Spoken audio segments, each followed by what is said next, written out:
Nearly a quarter of all school-aged children in the United States are immigrants or the children of immigrants, and that's adding to the challenges of school boards that are dedicated to serving the needs of all children. One school program that's making a difference for such students is the International Academy at T.C. Williams High School in Alexandria, Virginia. There, 600 young immigrants are learning English while working towards a high school graduation that will prepare them for college and careers. What does it take to build a successful program? International Academy leader Danielle Wiersbicki has some ideas.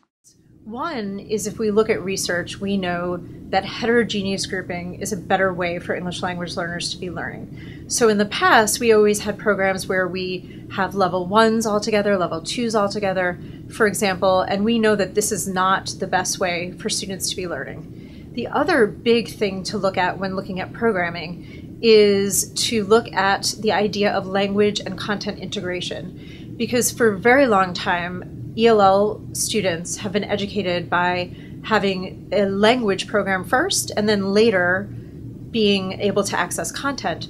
But we know that students can be learning language and content at the same time. They learn language through content. So an important change to programming is to make sure that students have teachers who are highly trained to teach both language and content. That you need to have a collaborative model. Students need to be working together in classrooms. They need to be using language for real purposes. Project-based learning is another way that students can be engaging in language for real purposes, and we do that here. Our teachers also collaborate on teams. So a group of students actually moves throughout a team of teachers that discuss their needs in depth, and they discuss teaching strategies, and they discuss how to teach the language of their content area together.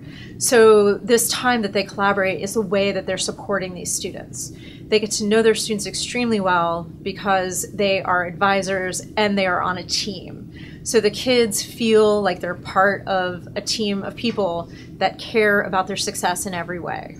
It involves extensive professional development. You must support your staff to be able to help these kids. They need specialized education, and you cannot do that unless you have great professional development that's embedded and ongoing in your school. So I recommend that when looking at programming, start with looking at the research, what it tells us, what we know is good for kids who are learning language and content, and also to look at organizations that are being successful with this population of students. Some people have already done the work of looking nationally and looking at what's really working. And when we did that and took the time to do that, we found an organization called the International Network for Public Schools that's based on 5 core principles, which we apply here and are applied at all of the other international schools.